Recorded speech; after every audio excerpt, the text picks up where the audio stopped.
ناظرین، جیسا کہ آپ لوگوں کو پتہ ہے کہ کافی ٹائم سے ایران جو ہے وہ اپنے نیوکلیئر پروگرام پر بھرپور توجہ دے رہا ہے۔ ایران سوویرین سٹیٹ بننے کے لیے کوشاں ہیں اور اس کے لیے وہ کافی زیادہ محنت کر رہا ہے اس ٹائم، لیکن ایران کو ایٹمی قوت بننے سے روکنے کے لیے عالمی طاقتوں کا بھرپور دباؤ اس وقت ایران پر ہے۔ بالخصوص یونائٹڈ اسٹیٹس یعنی کہ امریکہ کا بہت زیادہ دباؤ ہے اس وقت ایران پر۔ امریکی صدر ڈونلڈ ٹرمپ نے صاف صاف کہا ہے کہ ایران جو ہے وہ اپنا نیوکلیئر پروگرام روک دے ورنہ اس کے لیے بہت برا ہوگا۔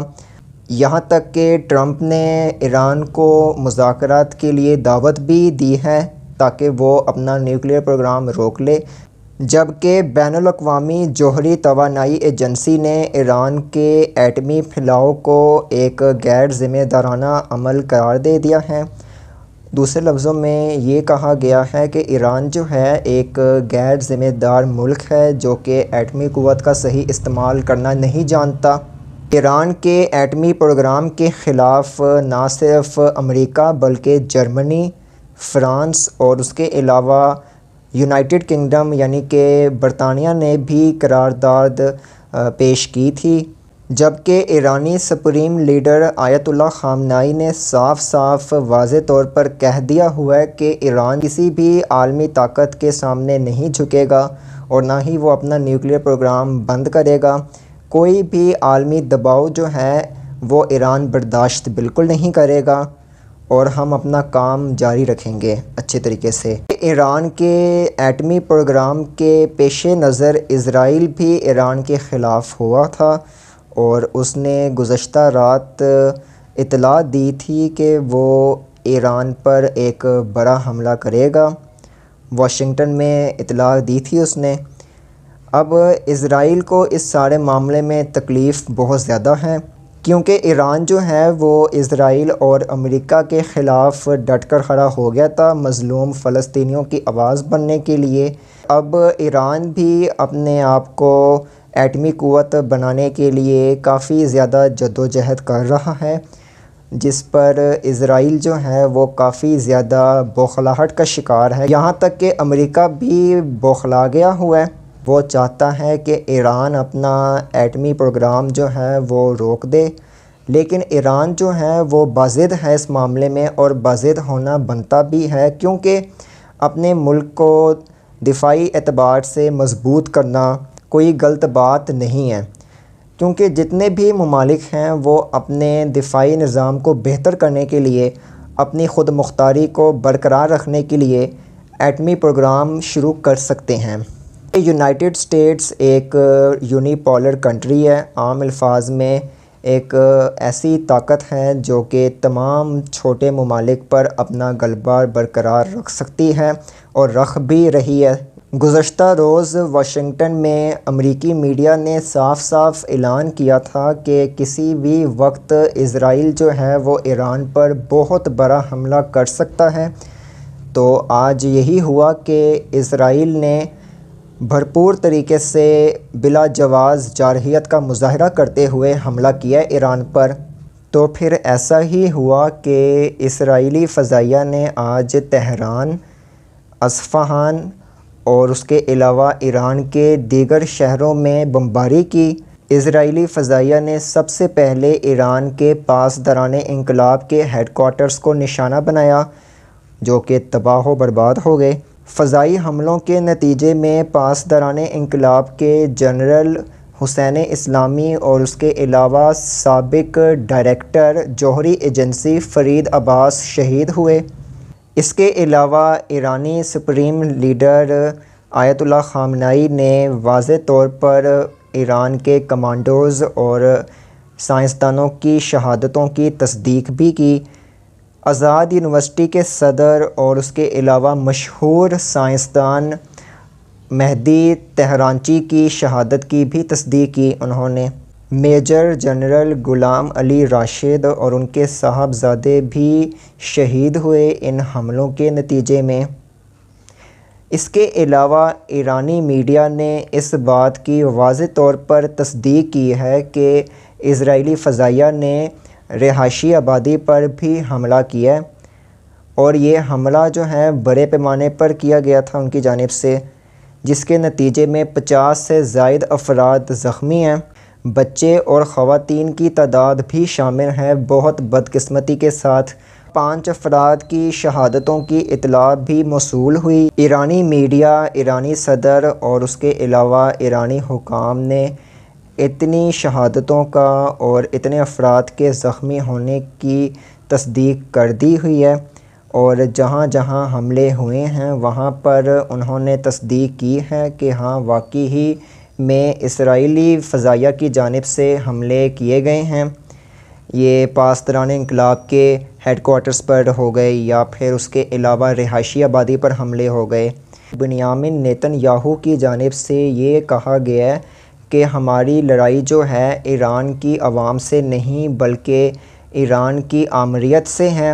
اب یہاں پر پتہ نہیں کس کو آمریت قرار دیا ہے، کیونکہ ایک تو بلا جواز جو حملہ کیا ہے اسرائیل نے وہ تو سب کے سامنے ہے، اوپر سے اس کو ڈیفینڈ بھی کیا جا رہا ہے۔ وہ ہے بھی نسل کشی کرنے والی سوچ کا حامل شخص۔ یہیں پر نیتن یاہو کا یہ دعویٰ بھی غلط ثابت ہو گیا ہے کہ اسرائیلی فضائیہ نے رہائشی آبادی پر حملہ نہیں کیا، بلکہ ان کے جو فوجی اہداف ہیں ان کو نشانہ بنانے کی کوشش کی گئی تھی، جو کہ ان کے بقول کامیاب رہی۔ نیتن یاہو کا یہ کہنا تھا کہ اسرائیلی فضائیہ کا جو حملہ کرنے کا مین مقصد ہے وہ ان کی فیکٹریز کو تباہ کرنا ہے، جہاں پر بیلسٹک میزائلز تیار ہو رہے تھے، یعنی کہ بیلسٹک میزائلز جن فیکٹریوں میں تیار کیے جا رہے تھے ایران کے اندر، وہاں پر ان کو تباہ و برباد کرنا تھا، اور اس کے علاوہ جتنے بھی فوجی اہداف ہیں ان کو نشانہ بنانا تھا۔ لیکن حقیقت اس کے تھوڑی سی برعکس نکلی ہے، وہ یہ ہے کہ انہوں نے رہائشی آبادی کو بھی نشانہ بنایا ہے، بڑی بے دردی کے ساتھ بلا جواز۔ جہاں پر اسرائیلی فضائیہ نے بمباری کی تہران، اصفہان سمیت دیگر شہروں میں، تو وہیں پر آیت اللہ خامنائی نے صاف صاف اعلان کر دیا کہ جیسا کہ اب اسرائیل کی طرف سے جنگ چھیڑ دی گئی تھی، تو یہ اعلان ہوا کہ اب وہ بھی اسرائیل پر حملہ کریں گے اور بھرپور طاقت کے ساتھ اپنی خود مختاری کو برقرار رکھتے ہوئے حملہ کریں گے، اور اسرائیل جو ہے اس نے اپنا تلخ مستقبل اس کا انتخاب کر لیا ہوا ہے، اور اب ایسی سزا ملے گی کہ اسرائیل کبھی نہیں بھولے گا۔ یہ کہنا ہی تھا کہ تھوڑی ہی دیر بعد، چند گھنٹوں کے وقفے کے بعد، اسرائیل پر ایران نے اپنے 100 سے زائد ڈرونز جو ہیں وہ بھیج دیے تھے حملہ کرنے کے لیے، اور اس کے علاوہ ایران نے واضح طور پر یہ کہا تھا کہ اب ہم اینٹ کا جواب پتھر سے دیں گے۔ تو 100 سے زائد ڈرونز جو ہیں وہ حملہ کرنے گئے اسرائیل۔ یہاں پر ایران نے جس طرح اپنی سالمیت اور خود مختاری کو برقرار رکھتے ہوئے اسرائیل کی حدود میں جو ڈرونز بھیجیں اور جس طرح ڈرونز نے وہاں پر تباہی مچائی، اس کی تصدیق خود اسرائیلی حکام نے کی کہ ایرانی ڈرونز جو ہیں وہ آئے تھے ہماری حدود میں اور انہوں نے باقاعدہ یہاں پر تباہی مچائی۔ مزید اس کے بعد ایرانی میڈیا نے یہ بھی بات کی تھی کہ مزید 200 سے زائد جو ڈرونز ہیں وہ اسرائیل کی طرف لانچ کر دیے گئے تھے۔ اسرائیلی فضائیہ کی بمباری کے جواب میں ایران نے ڈرون حملے کیے اسرائیل پر، جو کہ پوری دنیا نے دیکھے۔ 100 سے زائد ڈرونز بھیجے حملہ کرنے کے لیے اسرائیل پر۔ یہ دیکھیں کہ جس طرح ایران نے اپنے ڈیفنس سسٹم کو مضبوط کیا ہے، اسرائیل جیسے ملک کے خلاف کھڑا ہو گیا ہے، امریکہ کے خلاف بھی کھڑا ہو گیا ہے۔ چانس ہے کہ یہ جنگ ہفتہ یا 2 ہفتے تک جاری رہے، اور اسرائیل نے جو ایک سلسلہ شروع کیا تھا جنگ کا، اس کو انہوں نے نام دیا ہے آپریشن رائزنگ لائن، جبکہ یہ رائزنگ لائن بنتا ہی نہیں ہے۔ ابھرتا ہوا شیر، کون سا شیر ہے یہ جو کہ مظلوموں پر حملہ کرتا ہے؟ وہ شیر ہے، یہ سرکس کا شیر بھی نہیں ہے۔ اس سارے آپریشن کو ایران نے رائزنگ فاکس بنا دیا ہوا ہے، آپ لوگ یہ دیکھیں۔ کیونکہ وینسڈے کو الجزیرہ کا ایک آرٹیکل میں پڑھ رہا تھا جس میں ایران کا جو وزیر دفاع ہے، جن کا نام غالباً عزیز ناصر زادہ ہیں، ان کی جانب سے یہ کہا گیا تھا کہ اگر امریکہ نے ہم پر دباؤ ڈالا یا ہم پر حملہ کرنے کی کوشش کی تو پھر ہم امریکی ملٹری بیسز پر اٹیکس کریں گے اپنے۔ آپ لوگوں کو کیا لگتا ہے، کیا واقعی میں اب ایران جو ہے اسرائیل کے بعد امریکہ پر بھی حملہ کر سکتا ہے؟ کیا اس کی اتنی ہمت ہو چکی ہے، اتنی استحکامت اس کو مل گئی ہے، یا اتنا اس کا مضبوط دفاعی نظام ہو گیا ہوا ہے کہ وہ اپنے ایٹمی پروگرام پر مستقل مزاجی کے ساتھ کام کر رہا ہے، امریکہ کے دباؤ کو خاطر میں لائے بغیر؟ جس طرح ایران نے اپنا دفاع کیا ہے اسرائیل کے خلاف، کیا وہ دفاع کا حق حاصل تھا اس کو؟